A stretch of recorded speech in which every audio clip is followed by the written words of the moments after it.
तुलसी देवै प्रिया केशभूषित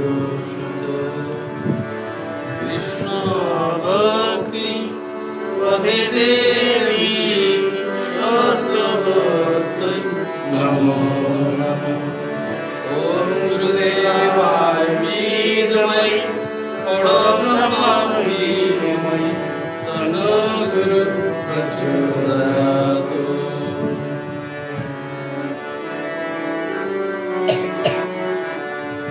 राधे राधे राधे राधे राधे राधे राधे राधे राधे राधे राधे राधे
ভবনাময়ী। যে আমার ভক্তি প্রাপ্ত করতে অভিলাষী, সে যেন,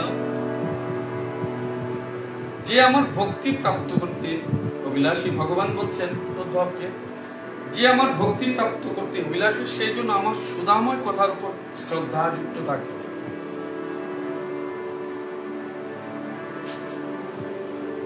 ভাগবত প্রত্যক্ষ রূপে, ভাগবত প্রত্যক্ষ শব্দ ব্রহ্মই ভগবান, প্রত্যক্ষ ভগবান। আমরা বলি ভগবান কথা বলে না, কিন্তু ভাগবতে ভগবানই কথা বলছেন, উদ্ধব কথা বলছেন, ঋষি কথা বলছেন, সমস্ত চরিত্রগুলো এক এক আপনার মুখ দিয়ে বলছেন, আপনি বলছেন, পরমাত্মাই বলছেন, জীবাত্মা বলছেন, ভক্তগণ বলছেন, দেবতাগণ বলছেন, কে না বলছেন? আপনাকে মাধ্যম করে ভগবানই বলছেন, হে উদ্ধব, ভগবান বলছেন। কার কথা বলছো? ভগবানের কথা বলছো। কাকে বলছো? উদ্ধবকে বলছো, ঋষিকে বলছো, যাকে বলছো, যিনি আসছেন, যে চরিত্র আসছেন তাকে বলছো। কি বলছেন? আমার ভক্তি প্রাপ্ত করতে, ভক্তিকেও প্রাপ্ত করা হয়, ভক্তি আপনা আপনি জন্মায় না। সেবাবিহীন, কর্মবিহীন, কর্তব্যবিহীন, সমর্পণবিহীন, শ্রদ্ধাবিহীন ভক্তি জন্মাবে কেমন করে? সেই জন্য আমার সুধাময় কথার উপর শ্রদ্ধা যুক্ত থাকে। ভগবানের কথা সবাই শুনি, কেউ মন দিয়ে শুনি, কেউ মন ছাড়া শুনি, কেউ মন দিয়ে শুনি, কেউ মনকে বাদ দিয়ে শুনি। এই তো তফাৎ, তো কিছু নেই। কেন ভগবানের কথা মন দিয়ে শুনতে আমরা পারি না? তোমার দোষ না মায়ার দোষ? বস্তু তো দেখো, মন সংযত নয় বলে সংসার জীবনের বিষয়গুলো, বিষয় বিষগুলো তোমাকে তাড়িত করে, পীড়ন করে বলে তুমি ভগবানের কথায় ন্যস্ত হতে পারছো না, ভরসা করতে পারছো না, ভগবানে বিশ্বাস করতে পারছো না, শ্রদ্ধা রাখতে পারছো না। তোমার চিন্তা এবং যন্ত্রণা তোমাকে বিমুখ করেছে। ভগবান তো তোমায় পরখ করে, এই ভগবানও তোমায় পরখ করে বলে তোমাকে প্রত্যেকবার ভক্তি এবং শ্রদ্ধার পরীক্ষা তোমাকে দিতে হয়। সে নিরবিচ্ছিন্ন ভাবে আমার গুণ, লীলা ও নাম সংকীর্তনে যুক্ত থাকবে, নিরবিচ্ছিন্ন ভাবে। বৈশাখ মাস তোমাদের বলেছি কি মাস? পুরুষোত্তম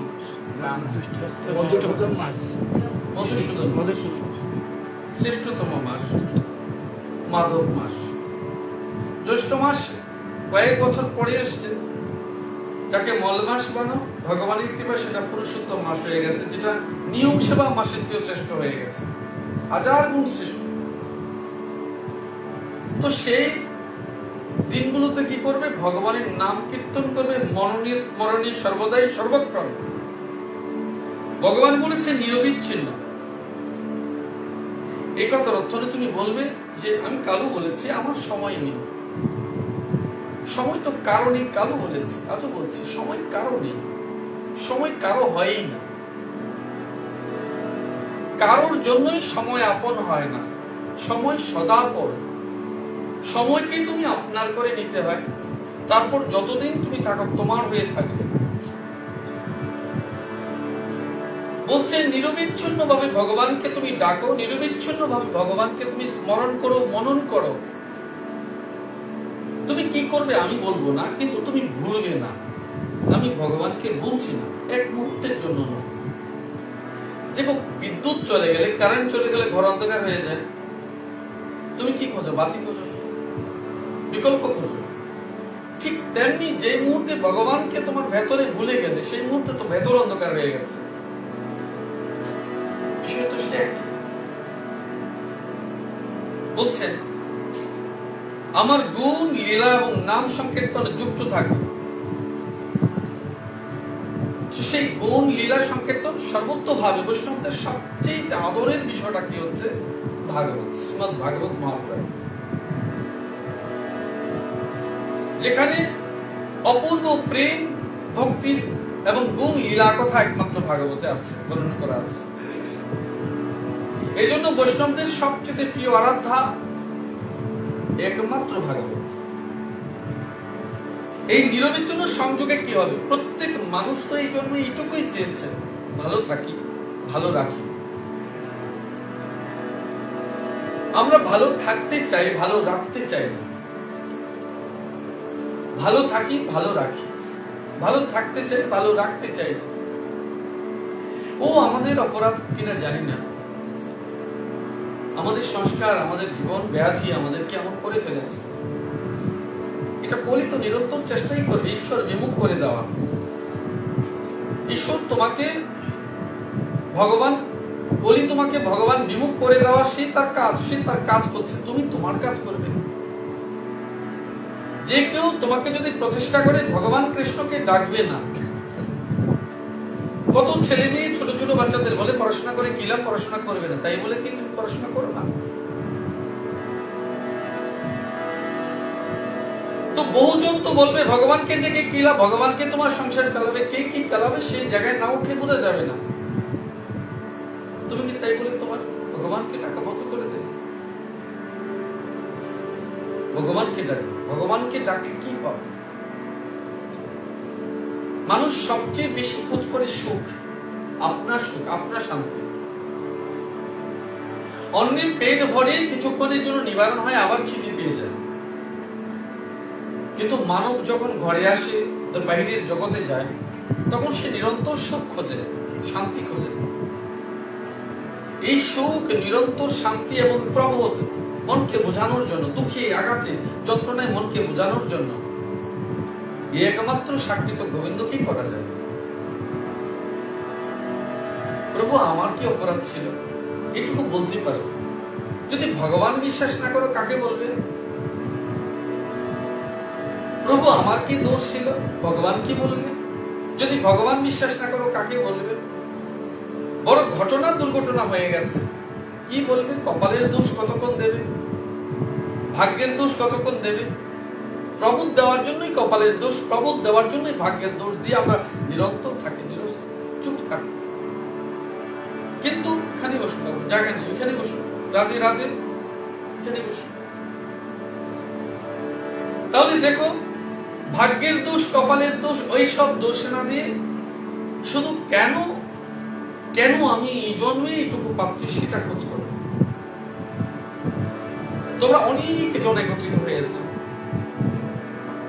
বিচার করে দেখো তো তোমরা যারা আছো, আমায় দেখতে যারা পাচ্ছ বা যারা দেখতে পাচ্ছ না তাদেরকে বলছি, সবার ভাগ্য ভিন্ন ভিন্ন হলো কেন?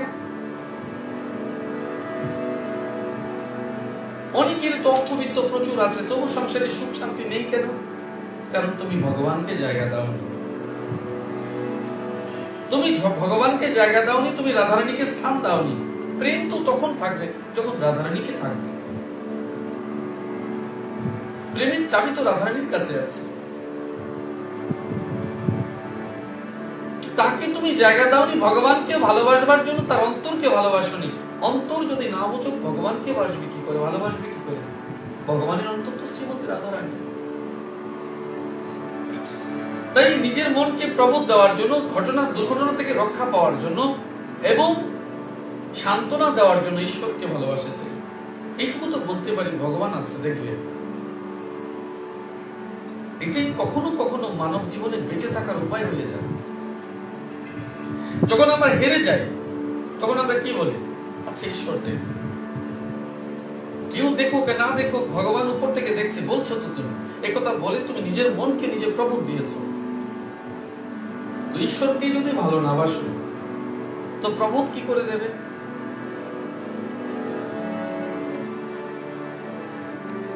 তাই নিরবিচ্ছিন্ন ভাবে এক মুহূর্তের জন্য ভগবানকে ভুলবে না। ভগবানকে ভুলেছো মানে পরিবারকে ভুলেছো, সমাজকে ভুলেছো, গুরুকে ভুলেছো, নিজেকেও ভুলেছো। ভগবান পরিবারকে বাদ দিয়ে নয়, ভগবান সমাজকে বাদ দিয়ে নয়, ভগবান তোমাকে বাদ দিয়ে নয়, তোমার ভেতরে সত্তাকে বাদ দিয়ে নয়। ভগবান যে সর্বত্র সর্বব্যাপক তোমার মাঝে সমস্ত সত্তার মধ্যে বিরাজমান হয়ে রয়েছে, এই অনুভব এবং চেতনার জন্যই তো তোমার জগতে আসা এবং অনুধাবন করা এবং সাধন ভজন করে উপলব্ধি করা, সত্যকে জানা, এই নিরন্তর সত্যের খোঁজ করা, এটি তোমার কর্ম এবং ধর্ম। যেদিন সত্যগুলোকে জানবে, উপলব্ধি করবে, সেদিন এই জীবনের লক্ষ্যকে বুঝবে এবং তোমার কি কর্তব্য ছিল সে জানবে। মৃত্যুর সময় কি বলবে? যে মানুষ যতই আঘাত পাক, যন্ত্রণা পাক, কিংবা তাকে ঠকানো হোক,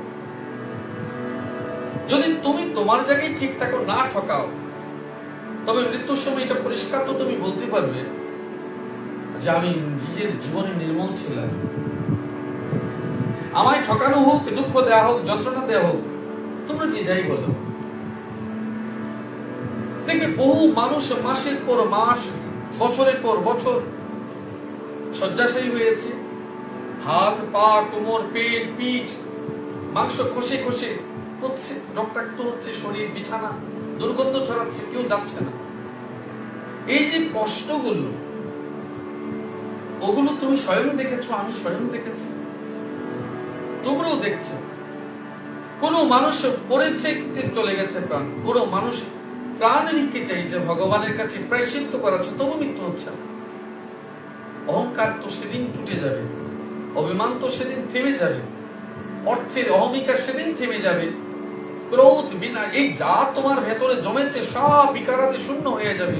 যেদিন মৃত্যুর জন্য হাত পাতবে, করজোর করবে, মৃত্যুর জন্য ভিক্ষে করবে, কিন্তু ভগবান তোমাকে সেই যাত্রায় তো পীড়নটার জন্য তুমি প্রস্তুত হয়ে থাকবে। কে বলেছে তোমার মৃত্যু সহজ করে দেবে? মানবের সবচেয়ে সব্যাকার শেষ প্রস্তুতি হচ্ছে কি? সহজ মৃত্যু। আমি যেন দুর্ভোগ না করি। প্রত্যেক মানুষ জানে, যাকে যতই আপনার বলি না কেন, বিছানায় যখন পড়ে মলমূত্র ত্যাগ করবে, তখন কিন্তু তোমার যত্ন প্রায় 95% লোক সরে যাবে। দেখবে সেদিন যাকে সবচেয়ে বেশি জীবন অবহেলা করেছ, সেই হয়তো তোমার সেবা যত্ন করবার জন্য এসেছে। প্রস্তুত হও। এই জীবনে যখন ভগবানকে মানবে না, অহংকারকে জায়গা দিয়েছো, অভিমানকে জায়গা দিয়েছো, তখন তো শেষের দিন এই কর্মফল ভোগ তো এই জীবনে অনেকাংশই করে যাবে।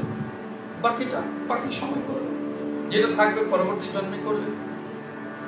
কিন্তু মানব জীবনে কি তোমার এটাই লক্ষ্য ছিল? এটা তো তোমার জীবনের লক্ষ্য ছিল না। তোমার লক্ষ্য ছিল আমরা যেমন ভালো পড়াশোনা করবো, একদিন মানুষ হব। তো মানুষ হয়েছে কিনা সে তো বড় প্রশ্ন। দেখতে মানুষ, তোমায় দেখছি মানুষের মতো, কিন্তু তোমার আচার, তোমার আচরণ, তোমার কর্ম, তোমার বলন, তোমার কথন পশুর মতো। এখন প্রশ্ন একটাই, সত্যি কি তুমি মানুষ, না শুধু পশুর ভূমিকা তুমি পালন করছো? এই জন্য মানবরূপী লক্ষ্যে বলা হচ্ছে দানব, মানবরূপী লক্ষ্যে বলা হচ্ছে অসুর, মানব লক্ষ্যে বলা হচ্ছে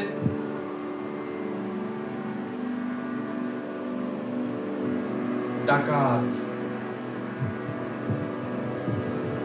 এই মানব জীবন তোমার জন্য ব্রহ্মদর্শী রূপ ধারণ করনি তো? এই সব প্রেতাত্মা তো যুগ যুগ ধরে মুক্তির জন্য ছটফট করে, মৃত্যুর পরে ওকে ধরে মৃত্যুর জন্য। তুমি কাকে ধরবে? যদি প্রেতজনই প্রাপ্ত হয়ে যাও, কাকে ধরবে? বাঁচবে কেমন করে? মুক্তির উপায় কি? কে তোমার ছেলে, কে তোমার মেয়ে, তোমার পিণ্ডদান করবে, সে কি করে জানো? এই জন্য আমি তো রোজ তোমাদের বলছি, তোমার মুক্তি তোমার হাতে, তোমার মুক্তি তোমার হাতে। এবং ভগবানকে নিরন্তর স্মরণ করো, সম্পূর্ণ শরণাগতি নিয়ে, সম্পূর্ণ সমর্পণ করে। কিভাবে করবে? তুমি ভাবছো আমার সংসারকে ভগবান এসে চালাবে, তো কে চালাবে? বলো, কে চালাবে?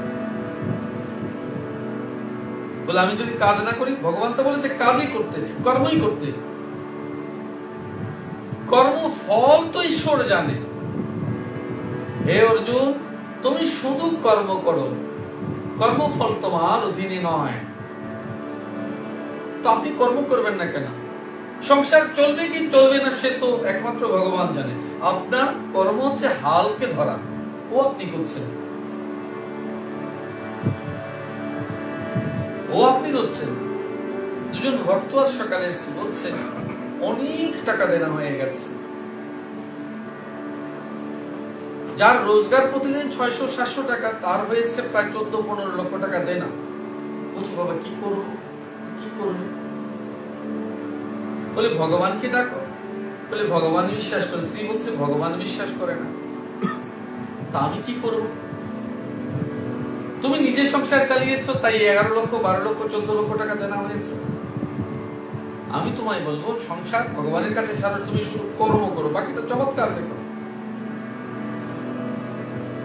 এই জন্মে তুমি কত মানুষের কল্যাণে লেগেছো, দিন দুঃখী দিয়েছো, পশু পাখিকে খাবার দিয়েছো, জলদান করেছো, অন্নদান করেছো। বলে না, কিছু করিনি। করো এখন। জীবনের 50টি বছর গিলে ফেলেছো, ও তো নষ্ট হয়ে গেছে, সময় করাল গ্রাস হয়ে লুপ্ত হয়ে গেছে, এখন করো। আমি কি করবো বলো? প্রত্যেক মানুষ আপনা আপনা কর্মফল ভোগ করবে, আমি কি করবো বলো? কর্মফল সরানোর ক্ষমতা আমারও নেই, ভগবানেরও নেই। ভগবানও কর্মফল সরাতে পারবেন না, সরাবেন না, পারবেন না নয়, সরাবেন না। কারণ তোমার কর্মফল তোমার উত্তর দায়িত্ব নেবে, পরবর্তী জন্মে হিসেব করবে। এই জন্যই ভগবানকে নিরন্তর ডাকো, ভয় করো, কর্মকে ভয় করো, মুখকে লাগাম দাও। ঈশ্বর প্রাপ্তির 3টি উপায় বলেছে, কি? মনের দ্বারা, বাক্যের দ্বারা, শরীর দ্বারা।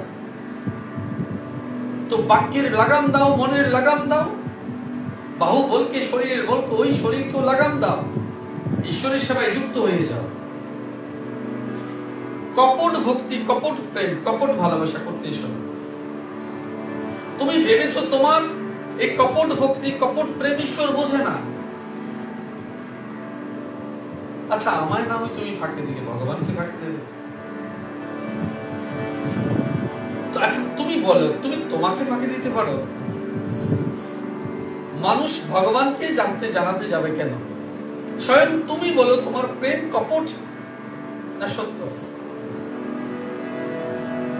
একমাত্র তোমার প্রেমটা সত্য কিনা, তোমার ভক্তিটা নিষ্ঠা কিনা, সত্য কিনা, কপট কিনা, সে তো তুমি স্বয়ং জানো। তোমাদের অদ্ভুত প্রতিযোগিতা ঈশ্বরের, ভগবানের। প্রতিযোগিতাটা কেমন? কেউ কারোর চেয়ে অধিক যেন ভক্তিমান না হয়, কেউ কারোর চেয়ে অধিক যেন বড় বৈষ্ণব না হয়। বৈষ্ণব কি বড় ছোট আছে? ভক্তির কি গতি আছে, লড়াই আছে? ভক্তির কি প্রতিযোগিতা হয়? যারা সত্যি সত্যি মহাত্মা, তারা এই জগৎ থেকে, তোমাদের জগৎ থেকে অনেক দূরে। ভক্তির লড়াই হয় না, ভক্তিতে তর্ক হয় না, ভক্তিতে বিশ্বাস হয়, ভক্তিতে সমর্পণ হয়, ভক্তিতে ভরসা হয়। পুরুষোত্তম মাস সমর্পণের মাস। ওই সম্পূর্ণ রূপে ভগবানের কাছে সমর্পিত হয়ে যাও, মুক্ত হয়ে যাও। বলছে নিত্য বৃন্দাবনে চলে যাও। এই জন্মে কত কি করেছো, কি পাপ করেছো, কি করনি, সে তো তুমি, তোমার মনকে জানে, তোমার মন জানে, আর গোবিন্দ জানে। আর বাকি লোক জানবার তো প্রয়োজন পড়ে না। এই জগতে কাউকে সাক্ষী করে তো তুমি যাবে না, সময় সাক্ষী থাকবে, আকাশ সাক্ষী থাকবে, বায়ু সাক্ষী থাকবে, দিন সাক্ষী থাকবে, সন্ধ্যা সাক্ষী থাকবে, ওই সব সাক্ষী, রাত্রি সাক্ষী থাকবে। আর তোমার মন তো অদ্ভুত সাক্ষী হয়েছে, আত্মা পরমাত্মা যেখানে নিরন্তর তোমায় দর্শন করছে। সাক্ষী দেবে তোমার ভক্তি, তোমার প্রেম, তোমার কর্তব্য, তোমার ধর্ম। তুমি কি করছো, কিভাবে করছো? শুদ্ধ ভক্তির মাধ্যমে, শুদ্ধ ভক্তির মাধ্যমে ভগবানে নিবেদিত হয়ে যাও, আর নিরন্তর তাকে ডাকো যে তুমি যেন নিত্য বৃন্দাবনে পৌঁছতে পারো। কোথায় পৌঁছবে? যে মানুষের অন্তরাত্মা সদাই ঈশ্বরে গোলকে নিহিত থাকে, যে মানুষের অন্তরাত্মা সদাই রাধারানীর চরণে সমর্পিত থাকে, সে তো সদা সর্বদা নিত্য গোলক অবস্থা করেছে। তোমরা এইটুকু ভাবো যে কেউ আমাকে বলবে আমি ভালো, আমি মন্দ। কে বলবে মা জগতে তোমায়?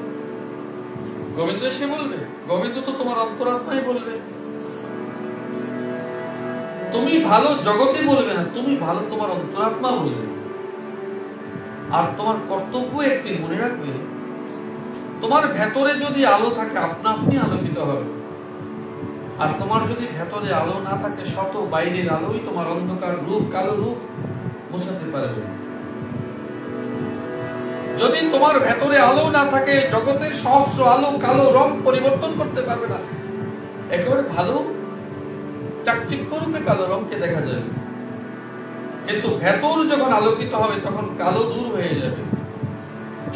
ওটাই নিরন্তর প্রচেষ্টা করো, অন্য কিছু করে তো লাভ নেই।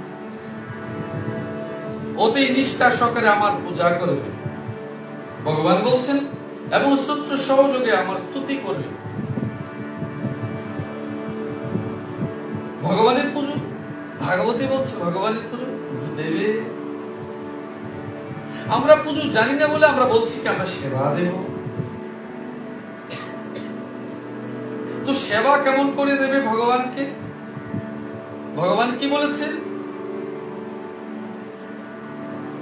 যে জল পত্র ফল দিয়ে তুমি আমাকে ভক্তি এবং শ্রদ্ধায় সমর্পণ করে দাও। জল ফুল ফল দিয়ে, পত্র তুলসী পত্র দিয়ে ভগবানের চরণে সমর্পিত করে দাও। যা দিয়েছ, কি দেবী ভগবানকে? কি নেই ভগবানের? তুমি কি দেবে?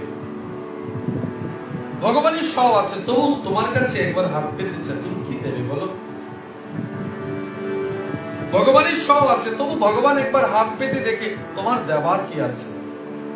কেন ত্রিপাদ ভূমির মধ্যে বলি কেন বলেছে? দুপাদ তো চলে গেছে সব, তবু বলেছে প্রভু আমার মাথায় তুমি চরণ রাখো। এই জন্যই তো তোমরা মাথায় চরণ রাখতে বলো। আমার সর্বস্ব প্রভু তোমাকে দিলাম, আমার সর্বস্ব প্রভু তোমাকে দিলাম। কি দিতে পারো? আমাকে তোমায় দিতে পারি, আমার সর্বস্ব তোমায় দিতে পারি, আমার পৃথিবী তোমায় দিতে পারি, আমার ব্রহ্মাণ্ড তোমায় দিতে পারি। প্রভু আমার ভেতরের ভগবান, ভেতরের রাধারানী তোমায় দিতে পারি। ও তো তুমি বলতে পারো তোমার চোখে তোমার ভগবান কি, তোমার চোখে তোমার ব্রহ্মাণ্ড কি। আমার চোখে আমার গোবিন্দ। বলে গোবিন্দকে দেবে কোথা থেকে? গোবিন্দ তো তুমি পাওনি। ঠিক আছে, আমি রাধারানীকে পাইনি, গোবিন্দকে পাইনি, বেশ অতি উত্তম। আমি গোবিন্দকে পাইনি তুমি জেনেছ, কিন্তু গোবিন্দের নাম তো আমি পেয়েছি। রাধারানীকে পাইনি, ক্ষতি কি আছে? নামটি তো পেয়েছি। আমি গোবিন্দ তোমায় পাইনি, কিন্তু তোমার নাম পেয়েছি। রাধে তোমায় পাইনি, তবে তোমার নাম তো পেয়েছি। ও তো তুমি আমার কাছ থেকে কেড়ে নিতে পারবে। তুমি আমায় ছেড়ে যেতে পারো, কিন্তু তোমার নামকে তো আমি ছাড়বো না। অদ্ভুত চিন্তা করে দেখো, তুমি আমায় ছেড়ে যাও, তুমি আমায় ভালো নাই বাসো, তোমার প্রেম আমি নাই পেলাম, কিন্তু হে গোবিন্দ তোমার নাম তো আমি পেয়েছি, নামের সুধা আমি পেয়েছি, নামের অমৃত রস পেয়েছি, নামের ভালোবাসা আমি অর্জন করেছি। ও তো তুমি না দিল, নাম গুণে আমি সেটা পেয়ে যাব। রাধে তুমি আমার প্রতি ভক্তি, আমাকে তুমি গ্রহণ নাই বা করলে, ভালো নাই বা বাসলে, প্রেম নাই বা দিলে, কিন্তু তোমার নামে যে প্রেম, তোমার নামে যে সুধা, তোমার নামে যে অমৃত, সেটা আমি পেয়েছি। সে পরমানন্দ তো আমি পেয়েছি। আত্মা তো এটাই চাই, পরমাত্মার সঙ্গে যুক্ত হতে এবং নিত্য পরমানন্দে যুক্ত হয়ে যেতে। আমি যদি তোমার নামে যুক্ত হতে চাই, আমি যদি তোমার নামে যুক্ত হতে পারি, তবে প্রভু তুমি না আসলেও কি ক্ষতি, আসলেও বা কি বা লাভ? কারণ নাম এবং নামই যে আমি জেনেছি অভেদ হয়ে গেছে। রাধে রাধে রাধে রাধে রাধে রাধে রাধে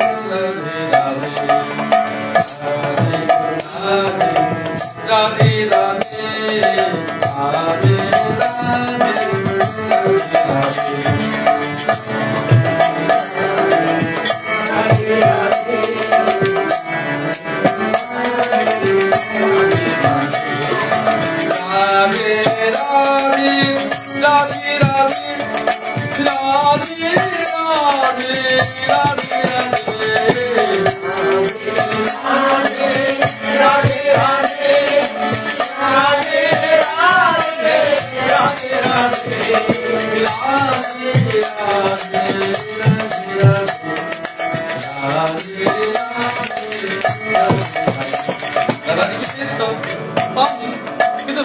নামে তোমার কেন ভাব হলো, রাধারানীর নামে কেন তোমার প্রেম? রাধে রাধে রাধে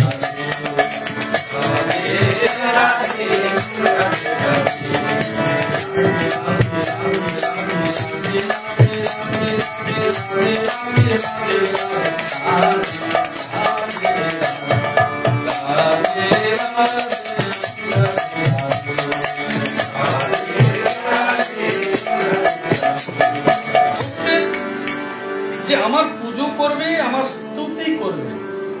ভগবানের স্তুতি করতে গেলে তো বিদ্যে লাগবে। তো তুমি ভগবানের স্তুতি কি করবে? ওই যে গান করবে, ভগবানের নাম মাহাত্ম্য বলবে, রাধারানীর কীর্তন করবে। সে আমার সেবা ও পূজায় প্রীতি ধারণ করবে, সে আমার সেবা ও পূজায় প্রীতি ধারণ করবে এবং আমার সম্মুখে সাষ্টাঙ্গে প্রণাম নিবেদন করবে। তোমরা যেভাবে প্রণাম করো, ভগবান কিন্তু স্বয়ং লজ্জিত হয়ে যায়। এটা প্রণাম নয়, এটা ভগবান অভিবাদন করেছে না বিদায় দিয়েছ, আমি তো বুঝিনি।